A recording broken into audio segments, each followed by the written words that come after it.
नमस्कार दोस्तों, मैं आपका दोस्त दीपक मुटरेजा। हम आपको आए दिन नई नई शख्सियत से मुलाकात करवाते हैं। आज हम आपको ऐसी शख्सियत से मुलाकात करवाएंगे जो न केवल वकील हैं, संघ से जुड़े हुए हैं, भारतीय जनता पार्टी के साथ भी जुड़े हुए हैं भारत विकास परिषद और भारत विकास परिषद के साथ भी जुड़े हुए हैं और अभी अभी नए नए भिवानी टैक्स बार के प्रधान भी बने हैं। मुकेश रहेजा उनका नाम है। मुकेश जी, आपका बहुत बहुत स्वागत है हमारे चैनल के अंदर। धन्यवाद दीपक जी। मुकेश जी, सबसे पहले आपको बहुत बहुत बधाई जो आपने ये नया चैनल शुरू किया और नई नई आप ज्वलंत मुद्दे उठाते हैं भिवानी शहर के या और राजनीति के। इसके लिए आप और मिंटू भाई दोनों ही बधाई के पात्र हैं। मुकेश जी, पहले तो आपको बहुत बहुत बधाई हो क्योंकि आप नए नए जो है आपको टैक्स एसोसिएशन का अध्यक्ष बनाया गया, भिवानी का प्रधान बनाया गया। पहले तो मैं आपसे यही जानना चाहूँगा, प्रधान किस प्रकार से अब काम करेगा ताकि जो और वकील हैं उनको फ़ायदा हो सके, उनकी जो एसोसिएशन है उनको मजबूती मिल सके। दीपक जी, ऐसा है, भिवानी टैक्स बार एसोसिएशन एक एसोसिएशन है। हमारे जो टैक्स लॉयर हैं, सीएज हैं, इसमें दोनों ही मिलके इस कार्य को इस एसोसिएशन को चलाते हैं। और जितने भी हमारे टैक्स की जो वकील हैं, एडवोकेट हैं या सीए हैं, उनकी कोई प्रॉब्लम होती है डिपार्टमेंट से, इनकम टैक्स से, सेल टैक्स से, जीएसटी से, तो हम सारे मिलके उस प्रॉब्लम को सॉल्व करते हैं। और दूसरा क्या है, किसी भी सदस्य के लिए हम प्रत्येक महीने एक मीटिंग करते हैं पूरे टैक्स लॉयर्स और सीएस मिलके। तो उसमें हम किसी भी टैक्स लॉयर की या अन्य किसी भी व्यक्ति की कोई भी प्रॉब्लम हो, उसका हम वहाँ सॉर्ट आउट करते हैं। और नई नई चैप्टर्स, नई नई चीज़ें, जो नए नए कानून बनते हैं, उसके बारे में हम आपस में बैठ के डिस्कस करते हैं। मुकेश जी, आप न केवल बीजेपी से संबंधित हो, संघ से भी संबंधित हो, जिला पार्षद भी पार्षद भी रह चुके हो वार्ड नंबर 2 से, साथ ही जो है भारत विकास परिषद में भी जुड़े हुए हो। इतने सारे काम एक साथ कैसे संभालते हो? ये आप सभी भाइयों की मेरे पे मेहर लगा लो, परमपिता परमात्मा की आशीर्वाद लगा लो। मैं लगभग कई संस्थाओं से जुड़ा हुआ हूँ और उन सभी संस्थाओं में जो भी मेरे से बन पड़ता है, मैं उसका कार्य करता हूँ। सबसे अच्छी संस्था आपको कौन सी लगती है जहां आप अच्छी प्रकार से काम करते हो और जिसके लिए तने रहते हो? एक तो हमारी जो राष्ट्रीय स्वयं सेवक संघ है और दूसरी भारत विकास परिषद भी एक पार्ट ऑफ है राष्ट्रीय स्वयं सेवक संघ का। ये एक ऐसी संस्था है जिसमें हमें कोई चीज़ सोचनी नहीं पड़ती। हमारा कोई ऐसा ये नहीं कि हमें मंच पे बैठना है या कहीं कोई काम करना है। एक ही वर्क है हमारा, समाज के प्रति कार्य करो, समाज के लिए कार्य करो। देश सर्वोपरि है हमारा और देश के लिए, जो देश निरंतर अग्रसर रहे, उसके लिए हम उसमें कार्य करते हैं। आजकल बड़ा विरोध चल रहा है इसका, लोग, क्योंकि चुनाव भी है। इस विरोध का मुख्य कारण आप क्या मानते हो? क्योंकि आप किस टाइप का विरोध कह रहे हो, किस से विरोध कर रहे काफी हो? सारे लोग जो हैं आपके साथ जुड़े रहे हैं। हाँ जी। पहले वो किसी पार्टी के अंदर थे, जैसे ही आपकी सरकार बनी वो आपकी पार्टी के अंदर शामिल हो गए, आपके संघ के अंदर भी शामिल हो गए। आपने खुद भी देखा होगा ये बातें, मैं नहीं कह रहा, आपने खुद भी देखी होंगी ये बातें। और आज जैसे ही फिर से चुनाव आया है, देखा होगा जिस समय मोदी की लहर थी तो संख्या ज़्यादा थी, आज संख्या बढ़ रही है। क्या कारण है उसका? ऐसा कोई आप जो बता रहे हैं कोई विषय नहीं है। मोदी की लहर पहले भी थी और आज भी है और आगामी वर्षों तक भी रहेगी। मोदी जी ने ऐसा कोई गलत कार्य नहीं किया है देश के प्रति, कोई ऐसा उसका स्वाभिमान घटाने के लिए या देश के प्रति गद्दारी की हो, ऐसा कोई कार्य मोदी जी ने नहीं किया है। हमेशा मोदी जी की एक ही विचारधारा रही है कि हमारा देश, हमारा जो राष्ट्र है, भारत है, हिंदुस्तान है, किस प्रकार से सर्वोपरि हो सकता है। आज भी उनकी यही सोच है कि हम टॉप 5 में आने की कोशिश करें, इकोनॉमिक रूप से या अन्य रूप से। कोई भी किंतु परंतु का उनका लालच नहीं है, कोई पारिवारिक लालच नहीं है, कोई ऐसा कोई सिस्टम नहीं है। भारतीय जनता पार्टी या राष्ट्रीय स्वयं सेवक संघ ऐसा प्लेटफॉर्म है जहाँ इन चीज़ों को कोई अहमियत नहीं दी जाती। सिर्फ और सिर्फ ये देता है, देश हमें देता है सब कुछ, हम भी कुछ देना सीखें। आप भिवानी महेंद्रगढ़ लोकसभा की बात करें, उसमें क्या सिनेरियो आप मानते हैं? क्योंकि आप देख रहे होंगे कि भिवानी महेंद्रगढ़ कभी ये कहा जाता था कि मोदी जी की लहर काफ़ी है, लेकिन अब चुनाव सिर पे है। इस चुनाव के अंदर तो ऐसा नहीं लग रहा कि प्रॉपरली जो है लहर चल रही हो, हालांकि वोट जो है बटेंगे। मैं क्या आपकी मान देखो, प्रजातंत्र है, प्रत्येक व्यक्ति का अपना अपना वो है, आपका मन जहाँ वोट करता है, मेरा जहाँ करता है, सबका अलग अलग है। हम किसी को नहीं, सबसे पहले तो हम यही कह रहे हैं, भारतीय जनता पार्टी राष्ट्रीय स्वयंसेवक संघ ये कह रहा है कि 100% मतदान हो। सबसे पहले तो हम यही इसी बात पे चल रहे हैं कि हम अपने मत का सही उपयोग करें और ज़रूर से ज़रूर उपयोग करें, सारे काम छोड़ दें, सबसे पहले हम मतदान करें। ये मैं आपसे भी कह रहा हूँ, आपके चैनल के माध्यम से भी ये कहता हूँ, सबको कह रहा हूँ, ये हमारी जो सबसे बड़ी प्रायोरिटी है कि 100% मतदान हो। इस देश में जब पूरा मतदान होगा तो हम अपने पसंद की सरकार चुनेंगे, अपने हिसाब की सरकार चुनेंगे, और जो सरकार वो सरकार होगी जो देश के हित के लिए कार्य करेगी। और भिवानी महेंद्रगढ़ की जो आप बात बता रहे हैं, ऐसा कुछ नहीं है। पहले भी ये सेफ सीट थी, 4.5 लाख समथिंग वोटों से हम इसे जीते थे, और आज भी है ये भारतीय जनता पार्टी के लिए एक सुरक्षित सीट है, और आज भी हम उसी गणना से हम इस सीट को जीतेंगे। मुकेश जी, एक सूत्र हमारे भी है, वो सूत्र ये कह रहे हैं, जिस प्रकार से आपने कहा कि 100% मतदान, कि वो मतदान कम क्यों हो रहा है। उसका कारण ये है कि जो व्यक्ति सरकार की नीतियों से खुश नहीं है, जो आपके संघ से जुड़ा हुआ है या भारतीय जनता पार्टी के साथ जुड़ा हुआ है, वो हालांकि दूसरी पार्टी को वोट नहीं देगा। हालांकि उसने क्या किया है कि वो वोट देने ही नहीं जा रहा। उसका कहना ये है कि हम दूसरी पार्टी को वोट दे नहीं सकते और इनको हम देंगे नहीं, इसलिए हम वोट देना ही नहीं जा रहे। आप इसमें कहाँ तक सच्चाई मानते हैं? मैं तो कहता हूँ हमारा जो प्रायोरिटी है, जो हमने संगठन के नाते से जो छोटी छोटी टोलियों में बैठक की है और भी किया है, तो सबको एक ही राय दी है कि अपने से जुड़ा हुआ जो भी व्यक्ति है, आप उसको प्रेरित करो कि वो मतदान जरूर करे। 100% मतदान हो इस देश में। ये आपको भी पता है, जब तक 100% मतदान नहीं होगा दीपक जी, हम कामयाबी नहीं हो सकते, सरकार हमारे पक्ष की नहीं बनेगी। 50% 60% मतदान हो रहा है, जो एक बड़ा ही गंभीर विषय है। और दिन प्रतिदिन 70% हुआ करता था, फिर 60 हुआ, अब मेरे ख्याल में कहीं 58 हो रहा है, कहीं 55 हो रहा है। तो हम सिर्फ और सिर्फ इसी बात पे लगे हुए हैं कि मैक्सिमम मतदान हो, 100% मतदान। उसका क्या कारण है? क्योंकि पिछली बार जब 2 चुनाव गए हैं, जब से मोदी जी पीएम बने हैं, युवा वोटर काफी जो है वो तैयार रहता था कि युवा के अंदर एक जोश होता था। लेकिन इस बार युवा वोटर जो है वो काफी चुप भी है, और काफी जो वोटर है वो वोट देने ही नहीं जा रहा, जिस प्रकार से आपने भी कैलकुलेशन लगाई है। और चुनाव आयोग की जो साइट्स है, चुनाव आयोग के जो आंकड़े हैं, वो भी कहते हैं कि वोट प्रतिशत काफी कम हुआ है। दीपक जी, आप एक बड़ी साइट उठाओ चुनाव आयोग की, पिछले 5 वर्षों की अपेक्षा इस वर्ष सबसे ज़्यादा वोट बढ़े। आपके भिवानी में भी लगभग 15 से 17 हज़ार वोट नए बने।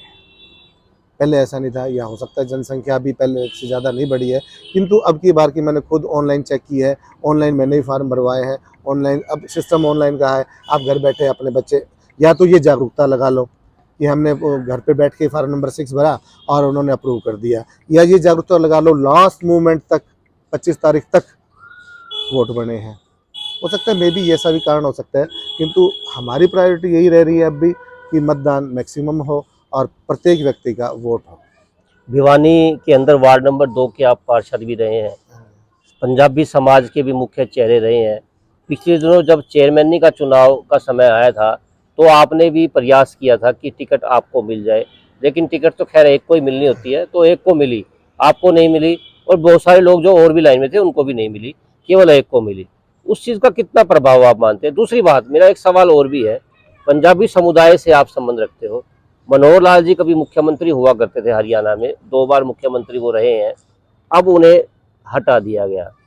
अनिल विज जी जो कि मंत्री थे। एक सेकंड, हटाया नहीं गया, मतलब ऐसा उन्होंने अपने आप को किया कि उन्होंने एक आदर्श प्रस्तुत किया, खुद ही इस पोस्ट से हटे कि ताकि ये जो एमपी का इलेक्शन है उसमें अच्छी अपनी भागीदारी दिखा सकें, और जो मोदी जी के कहने के अनुसार वो सेंटर में अपना कार्य, अच्छा कार्य दे सकें। वो बात आपकी ठीक है, लेकिन एक मुख्यमंत्री का पद और एक एमपी का पद, उसमें तो काफी डिफरेंस है। भारतीय जनता पार्टी इसमें पद की कोई अहमियत कोई रखता ही नहीं है, कोई वो है ही नहीं, लालच ही नहीं है किसी को, कोई ऐसी कोई बात ही नहीं होती है। तो ठीक है, जब आप थोड़ी देर पहले कह रहे थे जो नए व्यक्ति आए, थोड़ा सा सिस्टम गड़बड़ आया, मानता हूँ मैं इस बात से, किंतु जो आप नज़र घुमा के देखो अपने चारों तरफ, जो पुराने समय से पिछले कई वर्षों से जब से भारतीय जनता पार्टी सत्ता में थी, आप वहाँ से उठा के देखो, बड़े बड़े बोर्ड लगे हुए हैं, बैनर लगे, लोगों ने लगाया कि 25 वर्ष मेरे विश्वसनीयता के। ऐसा रहा है, जो भारतीय जनता पार्टी के साथ जुड़ा वो आज भी जुड़ा हुआ है, उसकी विचारधारा आज भी भारतीय जनता पार्टी के साथ जुड़ी हुई है, वो पहले भी उसी के साथ जुड़ी हुई थी, आज भी जुड़ी हुई है। आप खुद 30 साल से स्वयंसेवक हैं, आपने 30 खुद से भी ज़्यादा, लगभग 40 वर्षों से मैं स्वयं 40 वर्षों से आप जो है स्वयंसेवक हैं। आपने खुद बदलते हुए सिनेरियो देखे होंगे। जब से आप संघ से जुड़े उस समय हालांकि हालात जो है काफ़ी कमज़ोर थे। आज बेशक से हालात पिछले दिनों कमज़ोर से मजबूत हुए, लेकिन अब फिर वही हालात जो है वो धीरे धीरे बनते जा ऐसा रहे कुछ हैं। नहीं है, विषम परिस्थितियां थी उसमें। आज कोई विषम परिस्थिति है भारतीय जनता पार्टी के लिए, राष्ट्रीय स्वयंसेवक के लिए ऐसा कोई विषम परिस्थिति नहीं है और बड़े ही अच्छे तरीके से कार्य करी है भारतीय जनता पार्टी। और रहा माननीय मुख्यमंत्री जी का सवाल जो पंजाबी के लिए है, वो मैं आपको बताता हूँ। माननीय मुख्यमंत्री जी मनोहर लाल जी पूर्व मुख्यमंत्री, वो पूरे हरियाणा के थे। उन्होंने ये कभी नहीं कहा कि मैं रोहतक से हूँ या एक पंजाबी कास्ट से हूँ। उन्होंने प्रत्येक व्यक्ति का कार्य किया, प्रत्येक जिले का कार्य किया। 22 के 22 जिले उनके अपने पर्सनल थे। आप पूरे जिले में, आज भी पूरे जिलों में घूम रहे हैं कि कोई जिला ये नहीं कह सकता कि एक जिला, बाकी पुरानी सरकारें थी, कोई रोहतक का था, उसने कहा रोहतक का हूँ मैं, कोई भिवानी से था, मैं भिवानी का हूँ, भिवानी काम कर रहा हूँ, कोई सार से था, कोई सिरसा से था। किंतु माननीय मनोहर लाल जी ऐसे आदर्श व्यक्ति हुए हैं, ऐसे व्यक्ति भारतीय जनता पार्टी के चेहरे रहे हैं जिसने 22 के 22 जिलों में कार्य किया है। कोई भी जिला ये नहीं कह सकता कि भारतीय जनता पार्टी की सरकार में माननीय मुख्यमंत्री मनोहर लाल जी के सानिध्य में हमारे यहाँ कार्य नहीं हुआ। मुकेश जी, कल ही एक आपके बीजेपी के नेता ने एक बयान दिया कि पंजाबी समाज ने तो मनोहर लाल जी को एक्सेप्ट किया, पंजाबी माना, लेकिन मनोहर लाल जी ने कभी भी पंजाबी समाज को एक्सेप्ट नहीं किया, जिसकी वजह से उन्होंने बीजेपी का विरोध करने का मन भी बना लिया। उन्होंने काफ़ी विरोध भी किया। ऐसा है, वो देखो उनकी पर्सनल इंटेंशन है, बट मैं आपको बताता हूँ जो भारतीय जनता पार्टी या इसके किसी भी आप ऐसे प्रोग्राम में जाओगे, हमारे यहाँ सहभोज होता है जिसमें प्रत्येक व्यक्ति अपने घर से भोजन लेके आता है। हम उससे कास्ट नहीं पूछते, कोई जाति नहीं पूछते, वो सारे बैठ के उस भोजन में से थोड़ा थोड़ा टुकड़ा लेके सारे उसी में से खाते हैं। एक हम कोई प्लेट यूज नहीं करते, ऐसा नहीं। हमारे अंदर ऐसी कोई भावना नहीं, कोई जातिगत भावना नहीं है। पर किसी भी व्यक्ति में, आप किसी से भी मिलोगे, किसी भी व्यक्ति में कोई जातिगत भावना का प्रबल कोई है ही नहीं। सब हम एक हैं। कभी आपका मौका मिले मेरे साथ, आप सहभोज में चलना हमारे उसके राष्ट्रीय स्वयंसेवक संघ के या भारत विकास परिषद के, तो आपको पता लगेगा कि हमारे यहाँ जाति का कोई स्थान नहीं। जब चुनाव था चेयरमैनी का, भिवानी नगर परिषद का, टिकट आपको नहीं मिली थी। दुख तो आपको भी बहुत हुआ होगा, क्योंकि प्रयास आपने भी खूब किए थे, काम आपने भी खूब किए थे। वार्ड नंबर 2 से पार्षद आप रहे थे, सरकार बीजेपी की, लेकिन कार्यकर्ताओं की सुनवाई नहीं थी। ऐसा कुछ नहीं है। हमारे भारतीय जनता पार्टी में एक ही चीज़ है, कोई तो हमारा प्रत्याशी नहीं होता। हमारा प्रत्याशी सिर्फ एक होता है, कमल का फूल। कमल का फूल जिसके पास आ गया, हम डेडिकेटेड होके उस व्यक्ति के लिए कार्य करते हैं। उस जो भी है, किसी भी जाति का है, कोई भी है, हम कमल का फूल यदि निशान है उसके पास, तो हम उसको उसका भरपूर तन से, मन से, धन से सहायता करते हैं। और यही इच्छा रहती है कि हमारा जो कैंडिडेट है जिसके पास कमल का फूल है, वो भारी मतों से विजयी। आप तो कह रहे थे कि आपकी पार्टी ने मजबूती से काम किया। आपका चेयरमैनी का जो कैंडिडेट था, जिसका पास कमल का फूल था, वो भारी वोटों से हार गया था। एक निर्दलीय जो है उसने जीत हासिल की थी। हालांकि वो बाद में बीजेपी में शामिल हो गया, लेकिन एक बार तो हार गया ना। वही है दीपक जी, प्रजातंत्र है। प्रत्येक व्यक्ति को अपने वोट का, मत का अधिकार है। जिसका जहां मन किया किया, उसको उस में फायदा नहीं लगा। ये जो भी जैसा भी आप मतलब उनको लगा होगा कि ये व्यक्ति अच्छा कार्य नहीं कर सकता, ये अच्छा कार्य से कर सकता है, तो उन्होंने उसको मत दे दिया। इसके लिए मतलब प्रजातंत्र है, प्रजातंत्र में हर व्यक्ति हर को जो है मौका मिलना भी हाँ, चाहिए। मौका मिलना कोई भी चाहिए। व्यक्ति आगे आ सकता है। कैसा काम कर रहे हैं भवानी जी, अगर आपकी नज़र में देखा जाए, क्योंकि आप पार्षद भी रहे हैं, आपने भी देखा होगा कि भवानी जी लगातार जो है पार्षद की जो है काम कर रहे हैं। उनकी पत्नी हालांकि भिवानी से जो है चेयरमैन है, चेयरपर्सन है। कैसा काम कर रही है प्रीति भवानी सिंह चेयरमैन है। चेयरमैन प्रतिनिधि रूप में भवानी सिंह जी, मेरे से 2 दिन पहले ही बात हुई थी, मेरे पास भी आए थे। एक अच्छा कार्य कर रहे हैं। कई बार देखा है, मैंने महसूस किया है, सफाई के लेके प्रति जागरूक हैं। और दिन दिन उससे यही बात हुई थी, मैं कुछ भी हो भिवानी में और कोई प्रॉब्लम सॉल्व हो चाहे जल्दी से ना हो, एक तो ये प्रॉब्लम जरूर सॉल्व होनी चाहिए सफाई की। दूसरी जो पीआईडी की समस्या है वो सॉल्व होनी चाहिए। तो उन्होंने कहा कि मैंने प्रत्येक वार्ड में पीआईडी के लिए कैंप लगवाने शुरू कर दिए हैं और लगभग मैंने पता किया है पीआईडी के लिए कैंप लग रहे हैं और किसी कोई समस्या है वो भवानी जी द्वारा वो सॉल्व की जा रही है। और दूसरा एक बेनिफिट और भी हो रहा है, वो कार्यालय में रहते हैं या उनका कोई प्रतिनिधि रहता है, हम यदि कोई एमसी से कोई प्रॉब्लम है, कोई और चीज़ है, डायरेक्ट पिछले बार ऐसी कोई समस्या आई थी, तब डायरेक्ट जाके उससे मिलके वो प्रॉब्लम भी सोल्व हो रही है। तो मेरा मानना है इस समय भवानी प्रताप सिंह जी भिवानी शहर के लिए एक अच्छा और ठीक कार्य कर रहे हैं। आपके समाज के लोगों के अंदर एक परेशानियां थी पिछले दिनों में कि भिवानी के अंदर पंजाबी धर्मशाला नहीं बन रही। काफ़ी लोग जो है मुख्यमंत्री से मिले भी सही, कह दिया था कि हाँ भिवानी को जरूर पंजाबी धर्मशाला मिलेगी। एक ये भी बात कल सामने आई कि पंजाबियों के लिए कोई भी चौक तक जो है वो भिवानी शहर के अंदर नहीं है। एक क्वेरी ज़रूर आई है, विनोद चावला जी का फ़ोन आया था कि उन्होंने बताया कि मेरे फादर के नाम से एक चौक जो है वो बनाया गया था। क्या कहोगे आप, कितने असंतुष्ट हैं आप इस बात को लेकर के? ऐसा है, मेरी बात भी हुई थी विनोद चावला जी से। पिछले बार भी जो हम एमसी था मैं, तो प्रवीण चावला जी थे, उसमें भी यही कहा था कि आप इस पे बोर्ड लगा देते हैं और इसको चौक को विधिवत रूप से इसका नाम दे देते हैं, किंतु हम वो नहीं कर पाए। अब भी यही बात थी, ये इसका मेरे को बहुत ज़्यादा खेद है। विनोद चावला जी के पिताजी नंदलाल चावला जी भिवानी के लिए शहीद हुए, एक एक ऐसी जगह को बचाने के लिए जो प्राचीन थी और एक अच्छी जगह थी, जहाँ पे लोगों का मानना है आज भी वो उस जगह पे जाके अपनी पूजा अर्चना करते हैं। उस जगह को बचाने के लिए उन्होंने कार्य किया था और उनका जो शहादत देना उनकी और जो शहीद होना और उनके नाम से कोई चौक ना बनना, एक बड़ी मेरे लिए एक टीस की बात है। मेरा भी मन था कि वो बने। अब ऐसे क्या स्थिति हुई उसके बारे में ज़्यादा जानकारी मैंने ली भी थी, तो कुछ अलग से जवाब आए कि उन्होंने किसी महापुरुष का नाम रखा, तो अब वो रख दिया गया। तो मैं भी कोशिश कर रहा था कोई और जगह भी ऐसी कोई मिले जिसमें हम शहीद नंदलाल चावला चौक रख सकें। किंतु एक बात तो है, शहीद नंदलाल चावला के नाम की एक मूर्ति क्या नाम है नगर परिषद में लगी हुई है, ये भी एक अच्छी बात है। जो उन्होंने शहादत दी है वो इससे ज़्यादा डिजर्व करते हैं, बहुत ज़्यादा डिजर्व करते हैं, किंतु नहीं हो पाई। अब उसके लिए धर्मशाला का मुद्दे को लेकर के काफ़ी असंतोष जो है आपके समाज में बिल्कुल है। संतोष है। कुछ कंट्रोवर्सी रही, पता नहीं मेरे समझ में नहीं आई। माननीय मुख्यमंत्री जी ने इसके लिए हाँ भी कर दी थी। माननीय मुख्यमंत्री जी ने कहा था आप ज़मीन तलाश कर लो, ज़मीन देख लो। वो ज़मीन के चलते कई विरोधी दल भी हुए, कोई दिक्कतें भी पैदा हुई, पता नहीं। और कोशिश यही रहेगी, आज भी कोशिश यही रहेगी, या तो 90% तो जगह मिल जाएगी। कोई ऐसी दिक्कत होगी तो हम भरपूर कोशिश करेंगे कि पंजाबी समाज के लिए बढ़िया जगह मिले और ज़्यादा से ज़्यादा जगह सर वो तो मिले। करोड़ों रुपए की मिल रही है जिस ऐसा प्रकार नहीं से। होगा। हम उसके लिए भी मैंने बात की थी, भवानी से ही बात की थी, ऊपर भी मैंने एक बार बात की है कि जो ये जगह है हमें निःशुल्क प्रदान। देखो सीधी बात है, जब आप कार्य के लिए हमें जमा दे ही रहे हैं, एक धर्मशाला के लिए एक एहसान कर ही रहे हैं हमारे पे, पंजाबी समुदाय पे, तो वो तो ढंग से तो हो कम से कम। ये ऐसा नहीं हो कि उसके लिए हम पे करें, ये करें, फिर जब पैसे देख लेने हम कहीं भी ले सकते हैं। पंजाबी समुदाय अच्छी आज वेल पोजीशन पे है, साउंड पोजीशन पे, कहीं भी ले सकते हैं, फिर क्या दिक्कत है? ये तो मतलब आपको ही पता है बिल्कुल बिल्कुल दीपक आपकी जी। बात बिल्कुल सही है। हाँ जी। अगर लेनी है तो फिर खुद ही ले लेंगे, फिर जरूरत ही क्या मांगने की। वैसे कमी नहीं है, आज पंजाबी समुदाय कहीं से भी कमज़ोर नहीं है, कहीं से भी कोई भी व्यक्ति हमारे यहाँ कोई कमज़ोर नहीं है। सब परमात्मा की दया से ठीक पैसे वाले हैं। ठीक है, पिछला दौर कुछ और था, आज दौर कुछ और है। मतलब अपनी मेहनत के दम पर हाँ, काम किया है। बहुत काम किया है, मेहनत पे दिन रात एक किया है।